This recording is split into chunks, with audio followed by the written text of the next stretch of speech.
Well, good afternoon. Thank you for coming. My name is Blair Bobier. I'm one of the founders of the Pacific Green Party of Oregon. I was the party's first gubernatorial candidate in 1998. We're here today for two reasons. One is to introduce Oregonians to Dr. Jill Stein, a candidate for the Green Party's presidential nomination, and the other is to discuss the challenges that the Pacific Green Party faces in maintaining the party's ballot access here in Oregon. We're at a critical juncture in the life of our American democracy and the life of our planet. At this point in our history, choosing between Republicans and Democrats is like rearranging deck chairs on the Titanic. Regardless of whether a Republican or Democrat is elected, we will still have rampant unemployment, far too many children living in poverty, millions of people without housing or health insurance, subsidized nuclear power, and the longest and costliest war in the history of the United States. If people vote Republican or vote Democratic, none of that is going to change. The first step Oregonians can take towards a sensible and sustainable future is to leave the old, corrupt, and corporately sponsored parties and join the Pacific Green Party. The Pacific Green Party is the party of the 99%. And so we're here today to invite independent voters, Democrats, Republicans, and occupiers to join the party of the 99%. It is time to occupy the ballot box. And voting implies that there's a right to vote. And what we think of as a right to vote is only there because so many people have struggled for so long and taken direct action to ensure the right to vote. That includes patriots at the Boston Tea Party, the suffragettes, the civil rights movement. Voting rights have only come through direct action. Voting without choices is meaningless, and voting without meaningful choices is an empty exercise, and that's why we need the Pacific Green Party on the ballot. We need more choices, not fewer. We need meaningful choices, and more importantly, voices for peace, for democracy, for sustainability, and for economic and social justice. Today, we are here to announce that the Pacific Green Party of Oregon will reluctantly be filing a lawsuit against the Oregon Secretary of State. The Pacific Green Party has been part of Oregon politics for 3 decades now. Our members have served on city councils throughout Oregon, and Pacific Green Party members currently serve on 2 slots on the Corvallis City Council and the Corvallis School Board. National figures such as Ralph Nader, former Congresswoman Cynthia McKinney, and David Cobb from Move to Amend have all appeared on the ballot in Oregon under the banner of the Pacific Green Party. In 2000, Ralph Nader got his highest percentage of the vote anywhere here in Oregon. And now we are being told by the Secretary of State's office that the Pacific Green Party is not qualified to place candidates on the 2012 ballot. We believe that the Secretary of State is taking a law that is far from crystal clear and enforcing it in an unfair, arbitrary, hyper-technical, and anti-democratic manner. We need more choices and more voices, not fewer. A Zogby poll released just 2 days ago found that most Americans say their views are not represented by either of the 2 old parties. Seth Woolley, a former and now current candidate for Secretary of State, and the Pacific Green Party will be filing suit against the Secretary of State within the next week to enforce the ballot access laws of this state.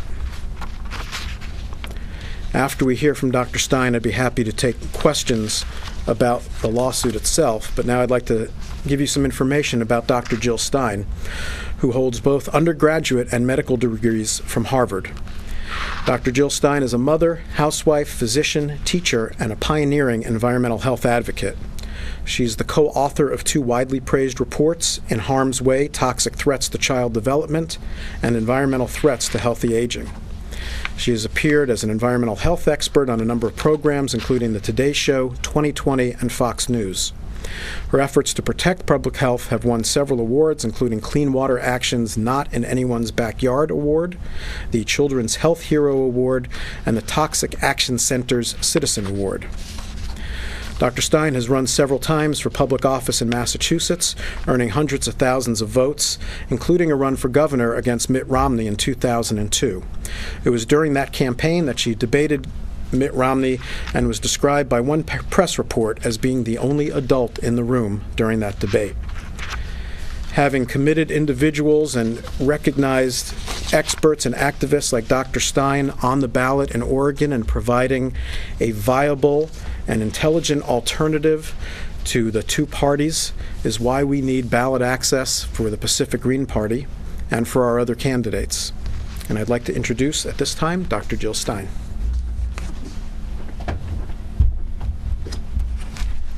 Thank you, Blair, and thank you for being here, members of the press and the Secretary's office. It's an honor to have you here today, and I'm really delighted to be here to support the cause of the Oregon Green Party, which is really the cause, I think, of American voters who have said in no uncertain terms that they are not happy with the choices that are given them. We see that in party registrations, which have declined actually by the millions in the Democratic and Republican parties over the past 4 years, as well as in polls.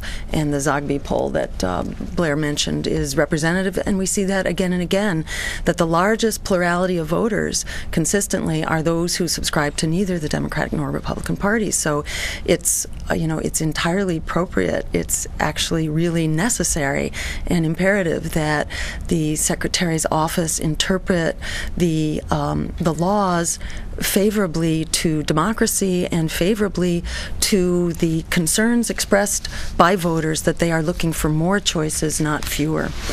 And that is very much what my campaign is about at the presidential level. In fact, we are at this unique historical moment right now where we see an outbreak of movements for democracy and justice all over the world and all over the country, from the democracy revolutions in the Middle East to the uprisings in Wisconsin, the Occupy protests, and student strikes actually all over the nation. And at the same time, we see that people are breaking away from the establishment political parties as well. And putting two and two together, it says that this election, this presidential election, can be a powerful tipping point to take back our democracy and the kind of peaceful, just, green future that we deserve. We very much need this tipping point right now because in so many ways we've hit the breaking point for people, the planet, the economy, and our democracy. And we've gotten here not by accident, but by a series of policies brought to us by the political establishment, both Republicans as well as Democrats, that have delivered effectively crisis after crisis. And in the past 4 years, we've seen essentially the Obama White House embrace so many of the key policies of the Bush administration, and in many instances actually go to further extremes. So on the Wall Street bailouts, we had a $700 billion bailout under Bush, but we've had trillions under Obama. According to some analysts, $16 trillion and more in free loans and giveaways. We have the offshoring, the continued offshoring of our jobs and undermining of wages, including with the likes of the free trade agreements, which this president has just expanded, that engage us in the race to the bottom, where 1 out of every 2 Americans now is either in poverty or near to it, and that number has grown. The numbers in poverty have grown by millions over the course of the last year. On the attacks on Medicare and Social Security, we've seen that also from this president, and in fact that's what brought me into this race last year during the debt ceiling crisis, which itself was a concocted crisis that could have otherwise been solved.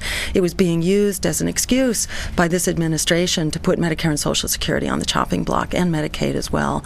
And for me, this was the call to try to find someone within the Green Party who would be willing to run. In that course, I became recruited as a candidate myself. But it was clearly a wake-up that we badly needed an independent voice in this race that could challenge that kind of proposition, which the American people are so strongly opposed to. I'll mention briefly the epidemic of home foreclosures. 6 million families having lost their home and another 12 million at risk, and virtually nothing has been done about it. We have more unoccupied homes in this country than we have homeless families, and that is a nothing less than a national scandal. The expanding wars, which have markedly expanded under this president, who actually withdrew from Iraq on George Bush's withdrawal date because he was unable to postpone that mandatory withdrawal beyond which Americans would not have immunity for our soldiers. And then the president went on to surge the troops troops into Afghanistan, expand the drone wars into Yemen and Somalia and further into Pakistan and so on. Likewise, we have an epidemic of student debt now where an entire generation is virtually indentured servants who cannot repay their debt with the kinds of jobs that they're facing, with a 30 to 50% underemployment and unemployment rate. And both Mitt Romney and Barack Obama have offered essentially the same do-nothing solution, which is to basically try to keep it from getting worse, but they're not fixing this devastating crisis that students are facing. The list goes on and on. The attack on our civil liberties, the rollback of racial justice with the expanding prison industrial complex and the racist war on drugs, and finally the crisis in the climate and with the environment, which really continues apace, with the president having adopted the drill baby drill policies of Bush and gone on, in fact, to undermine an international accord at Durban.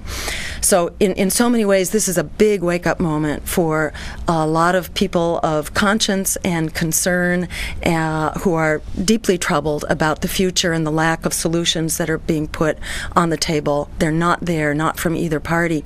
So there is a movement for democracy and justice that's alive and well. It deserves a voice in this race and a choice at the polls. That is what this ballot access case is all about, and that is very much what our campaign is about. And briefly, we are offering solutions, real solutions to these problems, because to walk into the voting booth and cast a vote for either the Democratic or Republican corporate-sponsored candidates is effectively to give a mandate for 4 more years of corporate rule. And in many ways, that is the very definition of throwing away your vote. So we are quick to point out that there are real solutions here, and that by standing up for them and voting for them, we actually make an irrepressible call to move forward rather than giving a mandate for the policies that have gotten us into so much trouble. So on jobs, we are calling for a Green New Deal, like the New Deal that actually got us out of the Depression. We know how to do this. We can actually use our tax dollars not for more corporate giveaways, but to actually create the jobs on the ground. We're calling for 24 million jobs to actually put everyone back to work, eliminate unemployment, green the economy, and put a halt to climate change. And to do that by creating a broad spectrum of jobs that communities decide they need. It's not a cookie-cutter, nationally driven program. It's nationally funded but locally controlled, and permits communities to decide what they need to be sustainable economically, socially, as well as ecologically. So it's green jobs like the clean manufacturing, local organic agriculture, public transportation, and clean renewable energy that has the benefit of also making wars for oil obsolete, bringing hundreds of billions of dollars back into our economy. The green jobs also have the benefit of creating a true health infrastructure in our communities, active transportation as a piece of this transportation system, so that like Copenhagen, where 40% of people actually bike to work because they have the biking infrastructure for it. We can bike to work, kids can walk to school and so on. That's the infrastructure. That together with pollution prevention and a truly healthy local food system, that's a healthcare system, unlike the sick care system, which is what we have right now, which costs us $2 trillion a year. 75% of every healthcare dollar is actually spent treating chronic diseases that are actually preventable for a fraction of the cost. If we actually had these green jobs that were creating a true health infrastructure at the level of our communities, we're also calling for using those green jobs dollars to bring back the teachers, the hundreds of thousands of teachers who've been laid off since the recession, nurses, child care, after school, violence prevention, affordable housing construction, drug abuse prevention and rehabilitation, senior care and home care, the entire spectrum of jobs that actually solves a whole world of problems at once. It's a win-win solution for putting America back to work, ending unemployment, providing living wage, community-based jobs that recirculate the dollars, make every dollar count for more because it's used here in the community rather than shipped overseas through multinational corporations, and which puts an end to the climate crisis and improves our health all at once. It's a win-win-win. In addition, the Green New Deal calls for ensuring, guaranteeing health care as a human right under a Medicare for All system, which would actually save us trillions of dollars. It doesn't cost us. The well-kept secret is it actually saves us by eliminating this 30% massive wasteful insurance bureaucracy that gobbles up 30% of every healthcare dollar. Instead, those dollars are used ensuring that everyone has care, and that care is complete, so that your eyes, your ears, your teeth, your mental health, and your pharmaceuticals are not, or your reproductive system for that matter, is not sort of specially exempted from your health care. And it also puts an end to medical inflation, which is the true driver of rising health care costs. So Medicare for All is a win-win. We're also calling for the elimination of student debt. We forgave the bankers who caused this crisis to the tune of $16 trillion. How about we forgive the students who were the victims of that waste, fraud, and abuse on Wall Street? Forgive their debt and make public higher education tuition-free. In the 20th century, we provided a high school degree as a public good because it is essential, or it was essential, for economic security in the 20th century. But in the 21st century, a high school degree doesn't cut it. You actually need a college degree. So it is fitting and appropriate and necessary for that to be funded as a public good. It turns out, guess what? This too pays for itself many times over. How do we know that? From the GI Bill, where the analyses show for every dollar invested, we got about $7 back. So this is also a win-win. Let's bring the troops home from these illegal and immoral wars, and we know that the American public supports that in huge numbers. It was about 70% in a recent New York Times poll. 70% were calling for bringing the troops home now. And we're also calling for downsizing the military budget. If we cut our military budget in half, we would still exceed the next biggest spender, that is China, by a factor of 3. By 300%, we would still exceed their military budget. So this is something we can do. We're spending $1 trillion a year in the military-industrial security complex, which is not making us more secure, anything but. Instead, we can bring hundreds of billions of those dollars here at home and use them. We are also calling for a moratorium on home foreclosures and requiring banks to renegotiate those loans, as well as breaking up the banks that are too big to fail so that we don't have to bail them out again, and establishing public banks, a state bank like North Dakota, as well as community banks as public utilities that provide those dollars to our state government, local governments, small businesses, etc., so that we can make these investments and jumpstart that secure green economy for the future. And finally, we are calling for immigrant rights, respecting them as human rights. Unlike this president, who has basically deported more immigrants in the past 4 years than George Bush did in 8 years, which has been extremely destructive and brutal to immigrants and also to our communities, in which immigrants are a key component of both our social fabric as well as our economic fabric. And finally, we are calling for legalizing marijuana because it is a substance which is dangerous because it's illegal.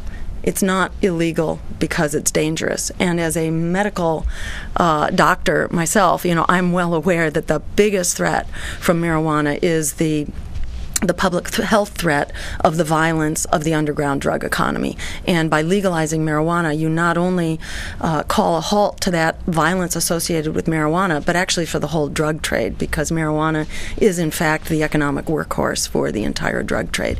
So there is a world of health and benefits, not to mention that hemp is a very important resource, both for energy as a biofuel, as a nutrient. It has very important nutritional properties that need to be put to work. It's one of those sources of omega-3 fatty acids, which are rapidly disappearing from our food supply, and which are very important, as well as being a very important industrial resource. Henry Ford made entire automobiles that were manufactured out of hemp, so it has enormous properties for use in manufacturing, and it can be a huge resource to help revive our local economies, and that should be put to work. So one final comment. These are all issues that the American public actually supports. Why aren't we there already? Well, part of the problem are things like access to the ballot. Voters deserve to have the points of view and the issues that they are clamoring for available on the ballot. And regrettably, there are a variety of states that have very difficult ballot access hurdles that sort of bar the gates and keep democracy under lockdown. So I think it's very important for this case to go forward, and in fact for the Secretary's office to consider rethinking this issue and serving what I think is the real mission of the Secretary's position, which is to enable a greater democracy rather than to allow hurdles to that democracy to stand in our way.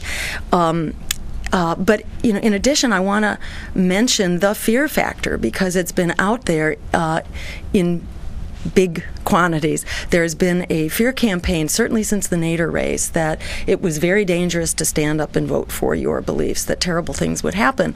So the drumbeat has been out there, loud and strong, that you have to hold your nose and you got to vote your fears and not your values.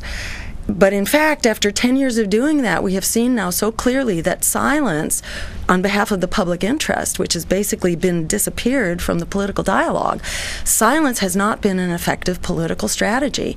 And in fact, the politics of fear has actually delivered all those things that we were afraid of, that we were told to be quiet in order to avoid: the expanding wars, the meltdown of the climate, the offshoring of our jobs, the collapse of livable wages in this country, of affordable and accessible public higher education, our civil liberties, you name it. It is all in the process of unraveling right before our very eyes. Actually, history makes it very clear that real forward progress over the past couple of centuries has actually depended not only on a social movement, but on independent, small third parties. The abolition movement had the Liberty Party, the women's movement had the Women's Party, and I should mention that women's right to vote, actually the suffrage movement had the Women's Party. The right to unionize for safe workplaces, a 40-hour work week, all had the labor, the socialist, and the progressive parties. What third parties do, what independent, non-corporate parties do, is articulate the vision, the agenda, and the demands. Because as Frederick Douglass said, power concedes nothing without a demand. It never has, it never will. And that is true in the electoral arena as well. Those demands must be there pushing forward, because entrenched, consolidated economic and political power in the form of our two major corporate parties exerts incredible inertia to hold us where we are. And unfortunately, we are in a breaking point moment right now where the public is really hungry for a change. So I encourage people to go to my website, jillstein.org, to find out more. And this is basically what our campaign is about, is driving forward these real solutions that can move us forward. If they are not there in the mix, we're not going forward. We're just going to continue this slide into corporatism, expanding war, and diminishing liberty here at home. This is a very troubling situation. People are clamoring for the solutions. We've got them. We'll be offering them in spades, and we very much look forward to working in this election to turn a breaking point into a tipping point and taking back the promise of democracy and the peaceful, just, green future we deserve. Thank you for your kind attention. Do you want to come back on? If there's any questions, I have to ask a mechanical question about Sure. exactly how does the National Green Party nominate its candidate, and we'll get into the Oregon ballot access in a minute. But so it's actually very similar to what the big party's doing. We are having our primaries now, and they take place through elections at the ballot box, also through caucuses and conventions. We've had 18 of them so far. I have 3 competitors in the Green Party primary process, but I'm proud to announce my campaign has won 18 out of 18 primary contests so far, most of them, almost all of them, by enormous landslide votes. Our formal convention, our nominating convention, takes place in Baltimore, July 12th through 14th. So it will be formalized, but at this point, I actually have more than half of the required delegate count. I have 77%, I think, of all delegates appropriated so far. So I am pretty much the presumptive nominee at this point. It's fair to say.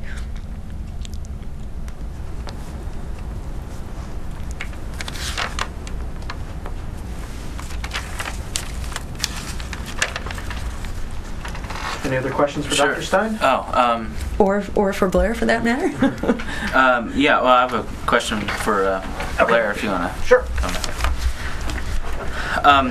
Can you describe a little bit more where you differ from the Secretary of State's office in terms of what makes you qualified versus them? Yeah.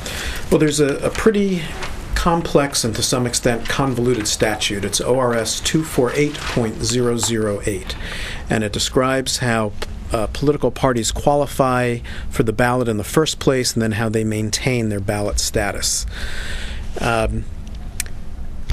There's one provision of the statute where a party can maintain ballot status by receiving 1% of the vote in certain races and maintaining a certain percentage of voter registration.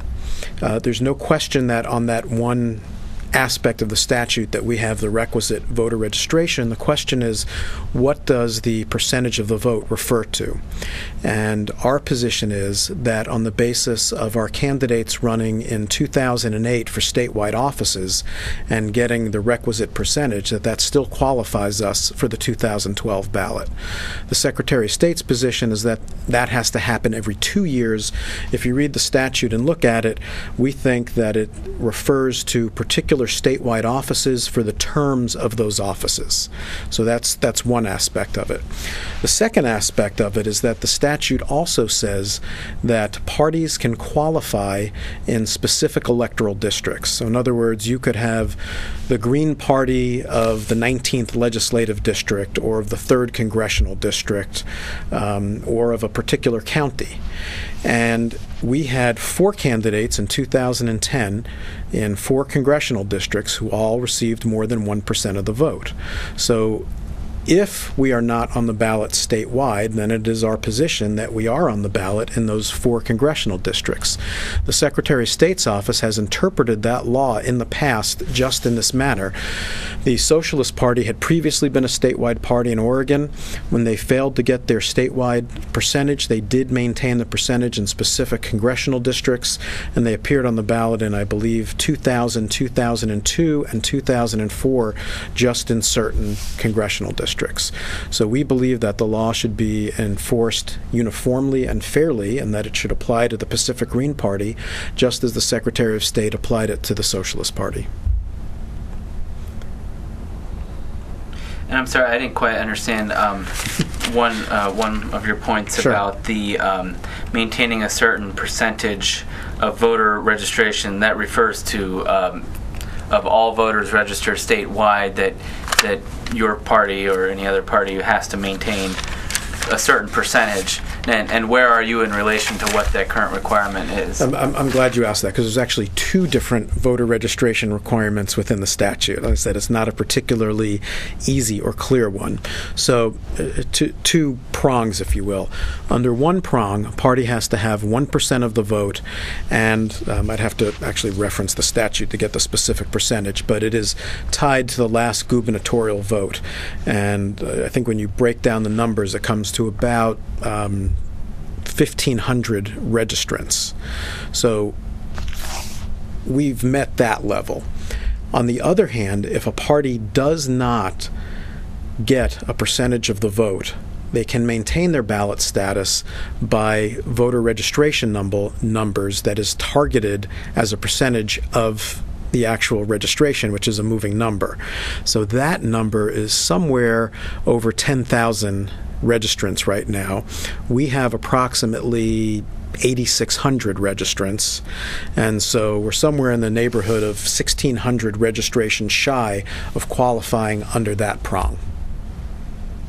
So you say you do have the prong of the 1% being tied to the last gubernatorial. It's one.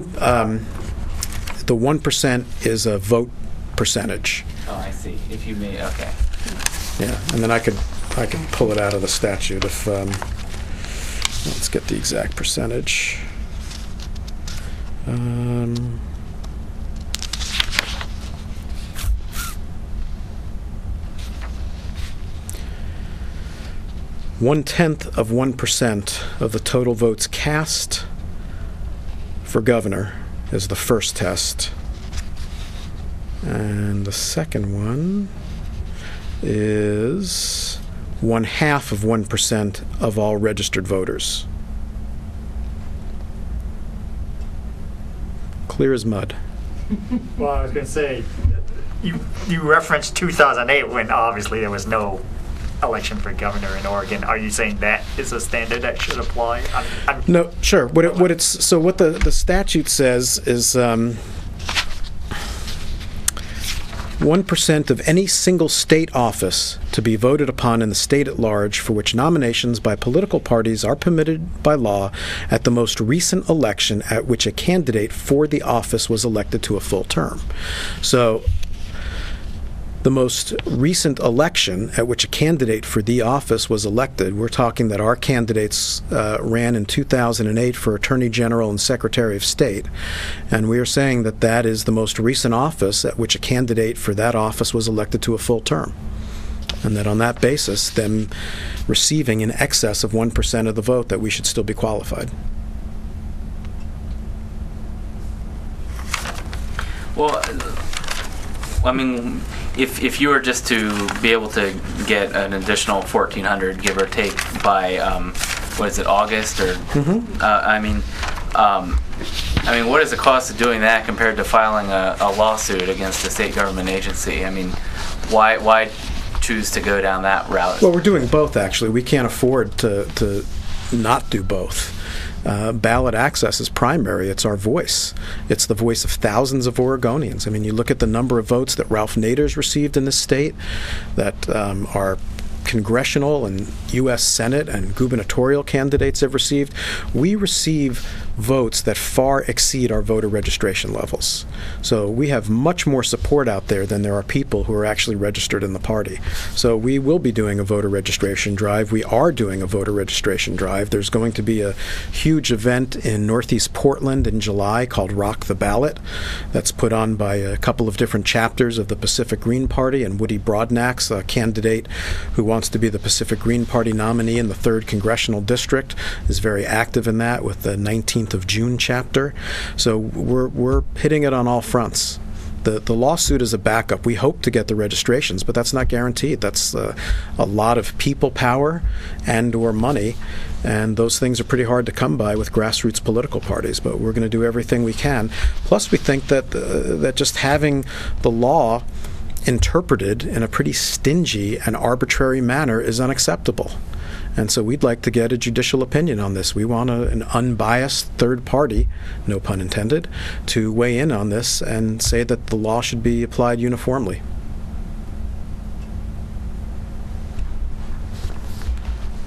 I have another question for Dr. Stein, unless Sure. Peter, you had anything. One of your one of the other candidates seeking the Green Party nomination is Roseanne Barr, the actress. Yes. Have you ever met her, debated her, that kind of thing? Yes, we had a debate in San Francisco on Saturday night, and we had a debate about 3 weeks before that in Los Angeles. And I mean, we are, what shall I say, we get along famously. 2 50-year-old, 60-year-old Jewish women. We're like old friends.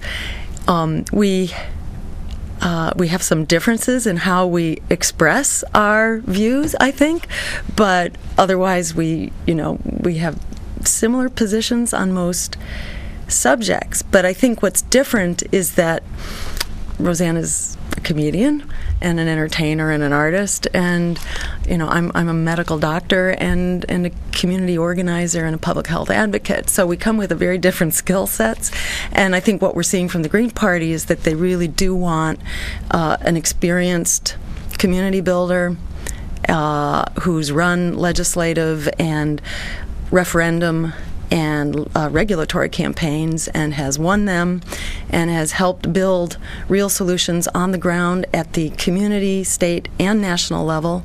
I've participated in a number of efforts to in particular to clean up toxic chemicals and pesticide regulation and so forth. So I come with a fair amount of experience actually dealing with the tools and the institutions of government.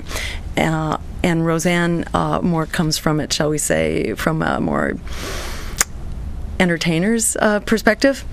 But she's reaching some people who otherwise, I have tuned out and dropped out of the political process. So it's good to have contested elections, and I'm also glad to say it's good to see that the Green Party, is pragmatic and wants to offer real concrete solutions and blueprints for how we can solve the critical problems that we're facing. You referenced that there are 2 other candidates seeking this nomination.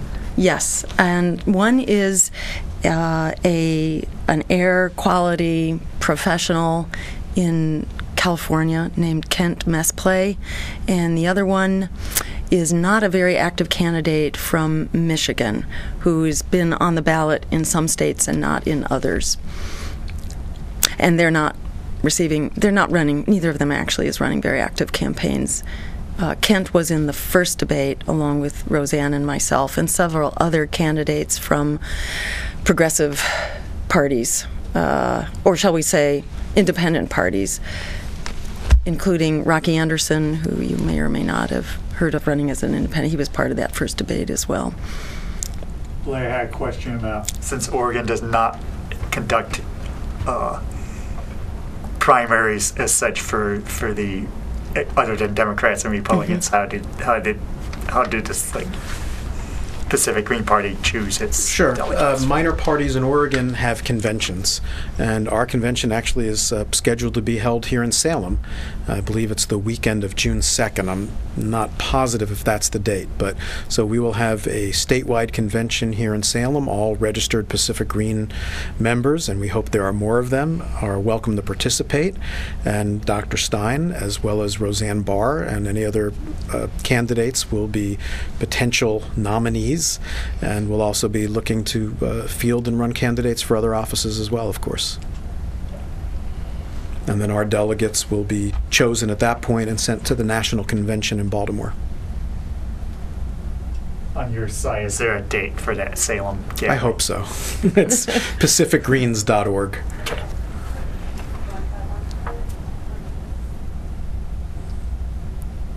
Okay.